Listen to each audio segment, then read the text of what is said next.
Praise the Lord. Welcome to JJ Pets and Gardens. இன்றைக்கி வந்து பார்த்திங்கன்னா ஒரு புது வீடியோ தான். அடினியம் செடி எப்படி நம்ம ரீபாட் பண்ணுறது அப்படின்றத பற்றின வீடியோ.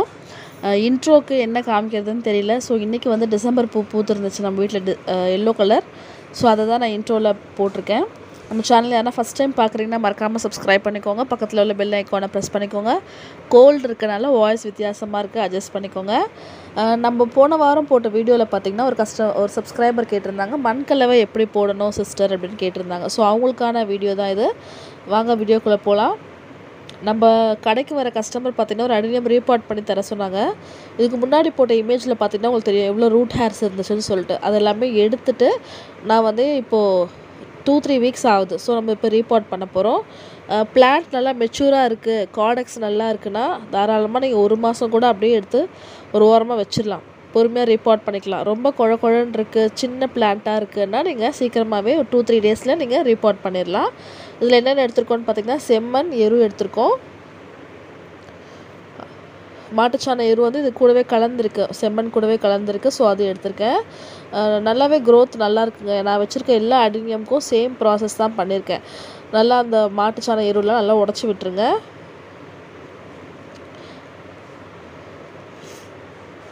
கூட வந்து பார்த்திங்கன்னா மண்புழு உரம் போடுறோம். மண்புழு பார்த்திங்கன்னா இதில் 2-3 உயிரோடவே இருக்குது. ஸோ மண்புழுக்கள்லாம் வந்து கையில் தொடுறதுக்கு சில பேர் ரொம்பவே ஃபீல் பண்ணுவீங்க. அதெல்லாம் நம்ம கார்டனிங்கில் அதெல்லாம் வந்து நமக்கு ரொம்ப ஒரு கிஃப்ட்டு. ஸோ மண்புழுக்களோடவே இந்த மண்புழு உரம் இருக்குது. எவ்வளோ மாய்ஸ்சராக இருக்குன்னு பாருங்கள். மண்புழு உரம் பாருங்கள். இந்த சில பேர்லாம் கடைக்கு வந்து கேட்குறவங்க மண்புழு இருக்குமான்னு கேட்பாங்க. இருக்கோங்க 1-2 இருக்கோன்னா ஐயோ எனக்கு வேணாம் அப்படிம்பாங்க. அது ரொம்பவே கஷ்டமாக இருக்கும். மண்புழு தான் நமக்கு வந்து கார்டனிங்க்கு ரொம்பவே ஹெல்ப்ஃபுல்லாக இருக்குது. தெரிஞ்சும் அது கையில் எடுக்கிறதுக்கு சில பேர் வந்து ரொம்பவே ஷையாக ஃபீல் பண்ணுறாங்க, பயப்படுறாங்க. அதுக்கப்புறம் பார்த்திங்கன்னா இப்போ நாங்கள் போடுறது பயோ ஃபர்டிலைசர், உயிர் உரங்கள், ட்ரைகோடர்மா விரிடி, பாஸ்போபாக்டீரியா, அசோஸ்பரிலம், சூடோமோனாஸ் 4மே நாங்கள் சேர்த்துக்கிறோம். அந்த பவுடர் ஃபார்மில் இருக்கு இல்லையா அது. இது போடும்போது நமக்கு அந்த வேரழுகல், வேரில் பூச்சி அதெல்லாம் வராது. நன்மை செய்யும் பாக்டீரியாஸ் தான் வளரும். ஸோ அதனால் இதெல்லாம் நம்ம சேர்த்துக்கிறோம்.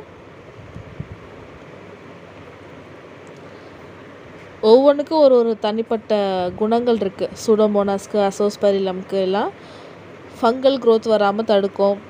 இப்போ வந்து போடுறது பார்த்திங்கன்னா வேப்பம் புண்ணாக்கு ஏற்கனவே நாங்கள் போட்டுகிட்ட வீடியோ எடுக்கல. ஸோ இப்போ வீடியோக்காக ஒரு சிட்டிகை போட்டிருக்கோம்.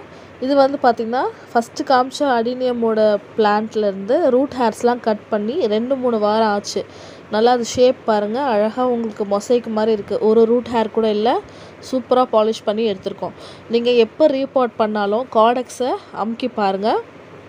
ரொம்ப குழன்னு இருந்துச்சுன்னா ஒன்று டீஹைட்ரேஷன், அதுக்கு தண்ணி பற்றாமல் போனதுனால அப்படி ஆகும், இல்லைனா தண்ணி நிறைய ஊற்றுறதுனாலையும் அப்படி ஆகும். ஸோ அடினியம் வந்து நம்ம பார்த்து உன்னிப்பாக கவனிக்கணும் நம்ம என்ன தப்பு பண்ணோன்றதை.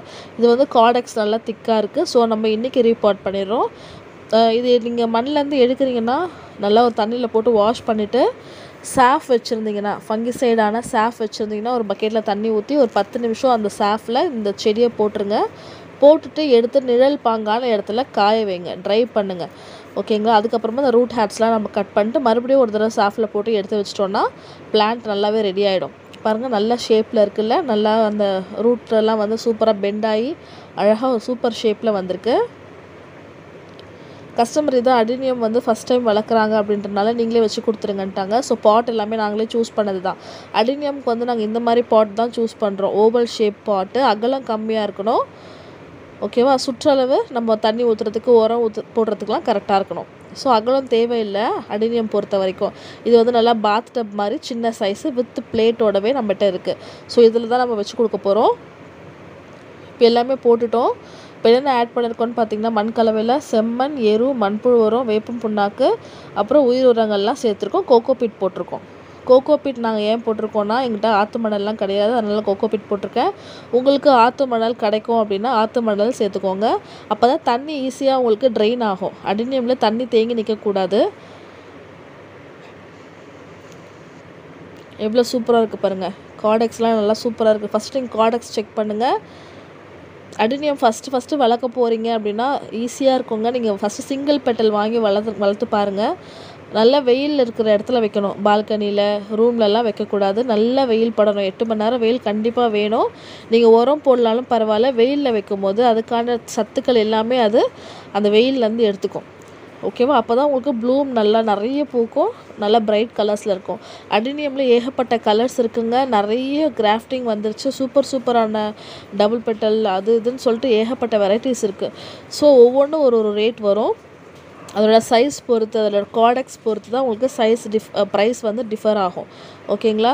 நீங்கள் ரூமில் வச்சுட்டு பூக்குமான்னு கேட்டிங்கன்னா பூக்காது. அதே மாதிரி தண்ணி வந்து பார்த்திங்கன்னா கடமைக்குன்னு சொல்லிட்டு டெய்லி தண்ணி ஊற்றக்கூடாதுங்க. வாரத்துக்கு 2 தடவை ஊற்றுங்க. சம்மரில் ரொம்ப டஸ்ட்டாக இருக்குன்னா மேலே வந்து ஸ்ப்ரே பண்ணி விடுங்க. வின்டரில் மழை காலத்தில் தண்ணி ஊற்றணுன்ற அவசியமே கிடையாதுங்க. அதாவது பெரிய பிளான்ட்டாக இருந்தால் நீங்கள் டேரெக்டாக மாடியிலே வச்சிடலாம். ரொம்ப குட்டி பிளான்ட்டு அது சர்வைவ் ஆகிறது கஷ்டம்னா மழை இருக்கும்போது நீங்கள் கொண்டு வந்து கீழே கூட வச்சுக்கலாம். மேலே எல்லாம் கவர் போட்டு வைக்கிறது அந்த மாதிரி வேலைகள்லாம் பண்ணலாம். இப்போ நம்ம ரீபாட்டிங் மட்டும் தான் பார்க்குறோம். இப்போ மண் நமக்கு ரெடி ஆகிடுச்சு. நம்ம பாட் பண்ணிடலாம். எங்களுக்கு வந்து ஆற்று மணல் கிடைக்காதுன்றதுனால நான் கோகோ பீட் சேர்த்துருக்கேன். நீங்கள் வந்து ஆற்று மணல் கிடச்சா இன்னுமே பெஸ்ட்டு தான். ஆற்று மணல் போட்டுக்கலாம்.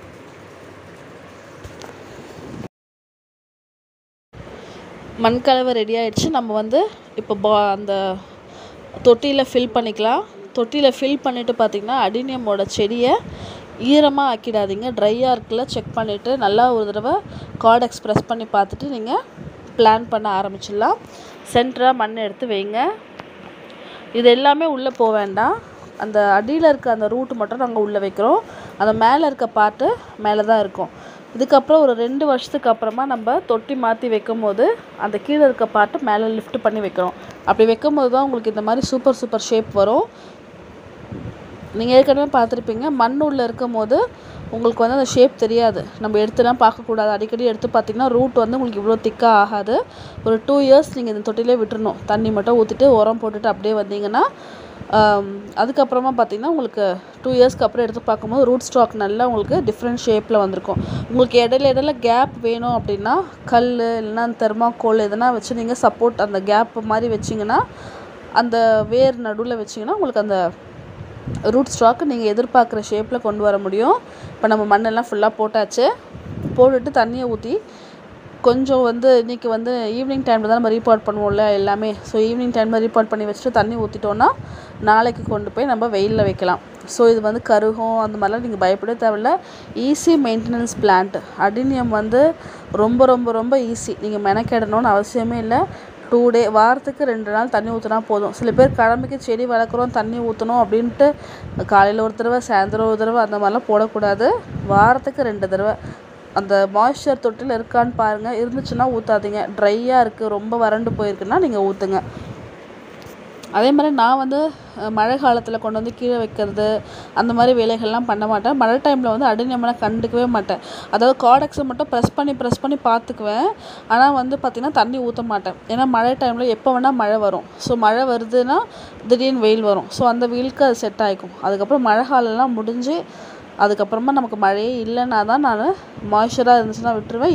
ஈரம் இல்லைன்னா தண்ணி ஊற்றுவேன். ஸோ அந்த மாதிரி மட்டும் நீங்கள் பார்த்துட்டிங்கன்னா அடினியம் செடி நீங்களும் சூப்பராக வளர்க்கலாங்க. இது நான் கஸ்டமர்கிட்ட கொடுக்க போகிறேன். இன்றைக்கி வந்து கடையில் வாங்கிக்கிறேன்னு சொல்லியிருக்காங்க. அதுக்கு முன்னாடி நம்ம புதுசாக பிளான்ட் வைக்கிறோன்னா அந்த மேலே இருக்க டிப்பில் இருக்க ஃப்ளவர்ஸு எல்லாமே லீவ்ஸ் எல்லாமே கட் பண்ணிடணும். கட் பண்ணிட்டு தான் நம்ம வந்து பிளான்ட் வளர்க்க ஆரம்பிக்கணும். அப்போ தான் உங்களுக்கு க்ரோத் நல்லா ஃபாஸ்ட்டாக வரும். இப்போ நான் அவங்ககிட்ட சொல்லிவிடுவேன். இப்போ நான் கொடுக்கும்போது இப்படியே கொடுத்துட்டு நீங்கள் வீட்டில் போய் கட் பண்ணிவிட்டு மேலே வந்து சாஃபோ மஞ்சத்தூளோ வச்சுக்கோங்க அப்படின்னு சொல்லுவேன். லீஃபு ஃப்ளவர் மொட்டு எது இருந்தாலும் கட் பண்ணிடணும். அப்போ தான் உங்களுக்கு க்ரோத் நல்லாயிருக்கும். அதுதான் வந்து அடினியம் வளர்க்குறதுக்கான ஃபஸ்ட்டு ஸ்டெப்பு. நம்ம வச்சதுக்கப்புறம் அந்த டிப்ஸ் எல்லாம் வந்து ஓரங்கள்லாம் கட் பண்ணி விட்டுறது ரொம்ப நல்லது. யூஸ் பண்ணுற சிசர் க்ளீனாக இருக்கான்னு பார்த்துக்கணும். அவ்வளோதாங்க. மண்கலவை வீடியோ நம்ம பார்த்தாச்சு. வேறு ஏதாவது டவுட் இருந்தாலும் நீங்கள் கமெண்ட் பண்ணுங்கள். எனக்கு தெரிஞ்சதுன்னா கண்டிப்பாக நான் அதுக்கான வீடியோ போடுறேன். தேங்க்யூ ஃபார் வாட்சிங் அண்ட் ஹாப்பி கார்டனிங். சப்ஸ்கிரைப் பண்ணலாம் சப்ஸ்கிரைப் பண்ணிக்கோங்க. லைக் பண்ண மறக்காதீங்க. தேங்க்யூ.